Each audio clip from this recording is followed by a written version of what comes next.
Stop the music.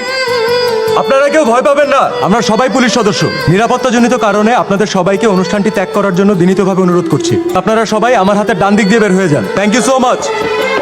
এই you stop, don't move. Sir, মেয়েটির পায়ের নিচে প্রেসার প্লেট বোম আছে। আমরা 2টি বোম ডিফিউজ করতে পেরেছি, কিন্তু এটি অ্যাক্টিভ হয়ে গেছে। এই মুহূর্তে এটিকে ডিফিউজ করা সম্ভব না। মেয়েটি সরলেই বোম ব্লাস্ট হবে। কি হচ্ছে আমি কিছুই বুঝতে পারছি এই ডোন্ট মুভ, রিল্যাক্স। ওরা যে বললো আমার পায়ের নিচে বম। আমি বললাম তো কিচ্ছু হচ্ছে না, আপনি জাস্ট আমার চোখের দিকে তাকিয়ে থাকুন। প্লিজ আমি বাঁচতে চাই, প্লিজ আমাকে বাঁচান। আপনার কিচ্ছু হবে না, যা কিছুই হোক আমার চোখ থেকে আপনার চোখ সরাবেন না। Relax relax. পায়ে তাকাও, আবার উপরে। ঠিক আছে, আমার মেয়ে কথা বলছে না। প্রচন্ড শক পেয়েছে, কিছুক্ষণ রেস্টে থাকো, ঠিক হয়ে যাবে। আসতে পারি? হ্যাঁ, আমি বাসায় যাব।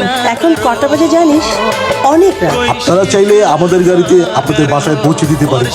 আমাদের কিন্তু কোনো প্রবলেম নেই, আমরা যেতে পারবো। মা, মা আপনার কিছু হয়নি তো? আমাদের কিচ্ছু হয়নি।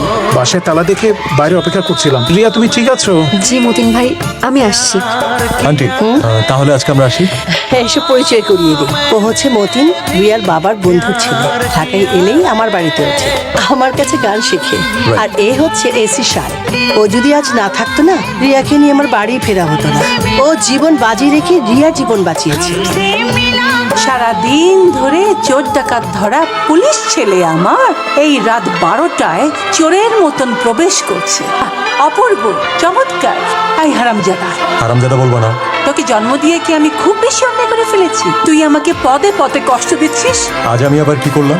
এত বড় একটা ঘটনা ঘটে গেল, আমাকে একটা ফোন করার প্রয়োজন মনে করলি না। আর তোকে যে একটা ফোন করবো সেই উপায় তো রাখিসনি, মোবাইলটা রেখেছিস বন্ধ করে। মা, মিথ্যা কথা বলবো না, মিথ্যা কথাটা পছন্দ না। কে বললো আমার ফোনটা বন্ধ? তোর মোবাইল চেক কর। কি হলো, হারিয়ে গেছে নাকি চুরি হয়ে গেছে? আমার মোবাইলটা কে চুরি করবে? পুলিশের ঘরে চুরি হয় না বুঝি? গায়ে কি লেখা আছে তুই পুলিশ?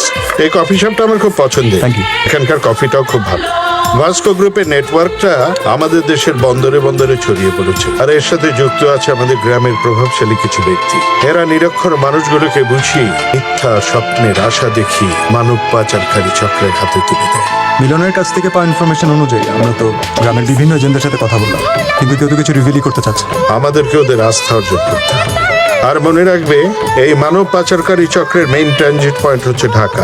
তুমি বরং ঢাকাটায় কনসেন্ট্রেট করো, আমি গ্রামের দিকটা দেখছি। স্যার, যদি কিছু মনে না করতেন একটা কথা বলতাম। শিওর, বলো। 2বার কিন্তু অ্যাটাক হয়ে গেছে।